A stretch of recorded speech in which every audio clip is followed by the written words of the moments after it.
if not the best in the draft, he was one of the best quarterbacks in the draft. So again, with that said, at that time you got to keep in mind that the Browns basically had no choice. What other choice they had but to go with Baker Mayfield? Because again, Baker Mayfield on paper was the best quarterback in the draft, in my opinion. I mean, I could be wrong about that at that time, but again, for the Browns, Baker Mayfield was the best fit for them. So okay, they go with a quarterback like Baker Mayfield. Plus, you got to keep in mind Baker Mayfield put a new dynamic on the quarterback position for the Browns that they've never ever had, in my opinion. They've never had a quarterback come out of college and have such a high profile like resume, and the way Baker admitted that confidence, admitted that fire, that that will to win, and that ability to want to compete at the highest level. They never drafted a quarterback that had those kind of attributes. So, okay, Baker Mayfield was drafted by the Browns. And, okay, rookie season, Baker leads the team to a 7-8-1 record, and he breaks the rookie record for touchdowns. And I believe Peyton Manning set that record. I could be wrong, but Baker threw for 28 touchdowns that season.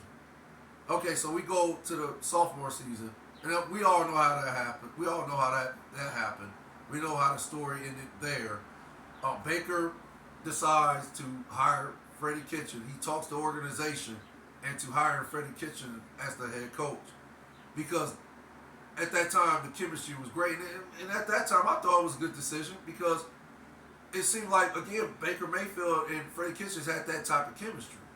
So okay, and then we all know how, again, the story ended. The Browns ended up with a 6-10 record and didn't make the playoffs, and Freddie Kitchens is fired immediately after.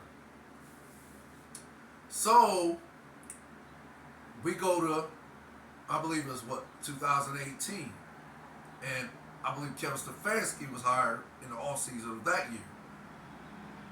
I'm sorry, it was 2000. I think it was 2017. I could be wrong. I'm gonna say 2017. That offseason, Kevin Stefanski was hired as the head coach for the Browns. Now we all know how that story ended. The Browns make the playoffs for the first time in so many decades. They have 11-5 record and win their first playoff game against the Steelers.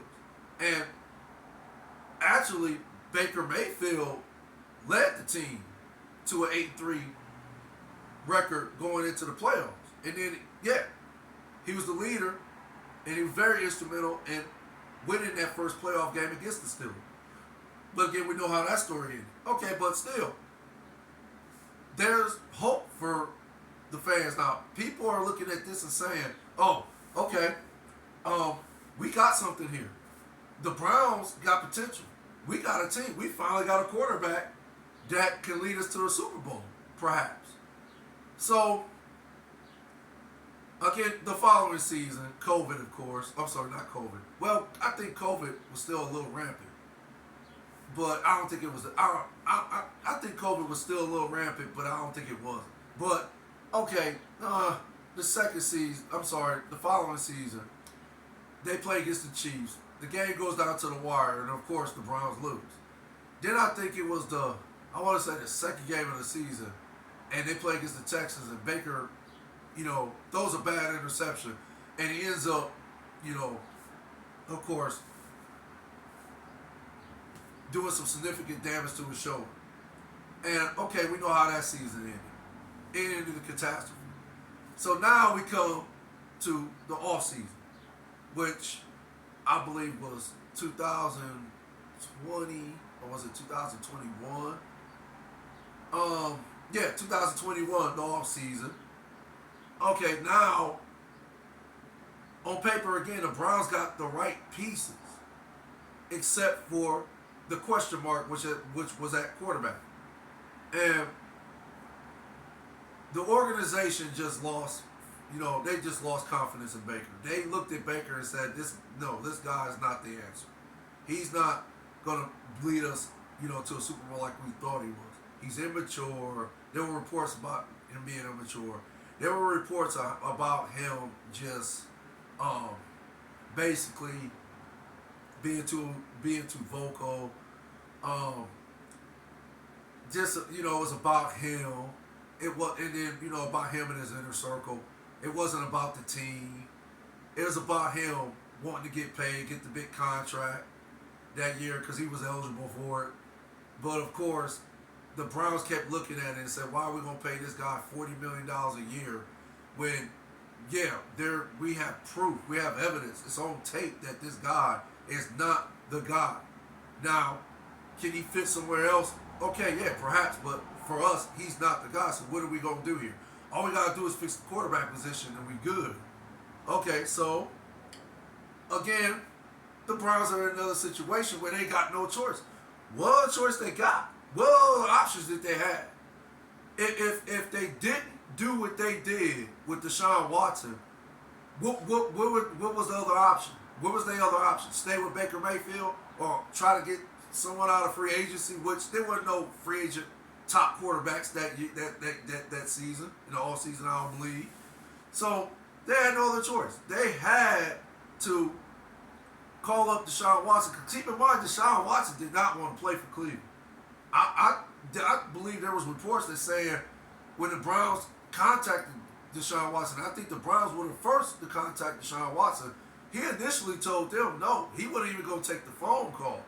He wasn't going to, have no affiliations with the Browns whatsoever. So once the agent told the organization that this was Deshaun Watson's request not to talk to him, then Haslam was like, "Okay, man, we got no choice. Offer this dude a $230 million contract and see if he turn that down. And also tell him it's guaranteed. See if he turn that down." So, okay, they called Deshaun Watson's agent, his camp, and of course, we know how the story ended. So, now let's get to Lamar Jackson and how this affects Lamar Jackson. It doesn't affect him, of course it do. But, again, keep in mind, I talked about value previously. So, what is his value as a quarterback for the Baltimore Ravens? That's an easy answer. Take Lamar Jackson off the Baltimore Ravens team, and the Ravens are not making the playoffs. They might be in competition to be a bottom, in the basement in the AFC North with the Pittsburgh Steelers. So they're not relevant. They're not making no playoffs. They're not even going to make the playoffs. So then it's going to come down to two teams in the AFC, in my opinion: Cleveland Browns and Cincinnati Bengals. So all you're doing is really making that pathway easy for both those teams that I just mentioned. So for them, and for these reports to keep coming out saying that they offer Lamar Jackson this type of contract, they offer him this type of contract, and so forth. My question is, why is it coming down to a point where this is even a discussion?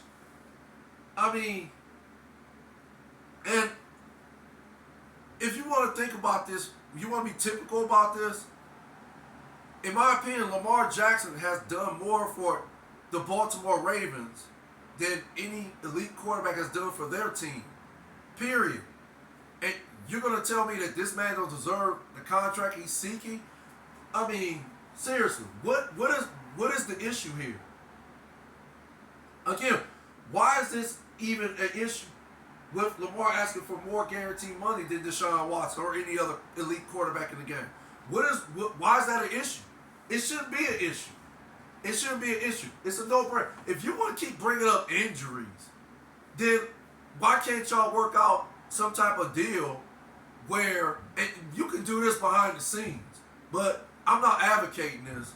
I'm just saying, if there's a will, there's a way. And I believe that the Baltimore Ravens, if they really wanted Lamar Jackson, if they valued Lamar Jackson like the Kansas City Chiefs value Patrick Mahomes, like Buffalo values Josh Allen, like Cincinnati Bengals values Joe Burrow. The Chargers even value Justin Herbert. The Browns even value Deshaun Watson. And the question about Deshaun Watson is still up in the air. Is he even going to be anywhere near the Deshaun Watson he was years ago? But the Browns still value him? And you mean to tell me the Baltimore Ravens do not look at Lamar Jackson as a significant, if not the most important piece to their quest to winning a Super Bowl or multiple Super Bowl rings? You gonna try to tell me that the Ravens don't see this? No, I know exactly. Well, I don't know exactly. I take that back. I apologize. What I think is going on is they just don't want to pay this man, and it's because of what Jimmy Haslam and Deshaun Watson illustrated, as far as in getting a $230 million guaranteed contract. Is there collusion going on? Yes, I do believe collusion is in effect too. But for people to say that is his injury history, and they're saying that I believe the $133 million contract he was offered, and I believe he would have got $45 million for 3 years. A lot of people are saying he should take that contract. That's a lot of money. Okay, yeah. All things are equal, yeah. That's true, but, I mean, come on. Again, what is Lamar Jackson's value? Really? You're going to offer me $133 million, and I've done more for your franchise than any other of these elite quarterbacks have done for their franchise? That's what you're going to offer me, $133 million? And then you're going to, literally smack me in my face by putting a non-exclusive franchise tag on me, and you're only going to pay me $32 million. Instead of you would have placed an exclusive franchise tag on me, I would have been paid $45 million. So you're going to tell me that's not on the realm of somewhat disrespectful? I mean, in my opinion, it kind of is. Because, again, what is this man's value? Well, for me, again, Lamar Jackson, in my opinion, is an elite quarterback. He's an elite quarterback. When healthy, Lamar Jackson is probably a 6th or 7th best quarterback in the NFL. So, you got this type of quarterback on your team and you don't want to pay him? Okay, another thing can be said, are these teams basically waiting to see if Joe Burrow gets a guaranteed contract worth more than a $230 million Deshaun Watson was guaranteed? Perhaps. Again, they're going to keep messing around with this. They're going to keep trying to lowball Lamar Jackson. And in my opinion, I think time is the essence now. I think time is the essence now. I think the clock is literally ticking for Baltimore.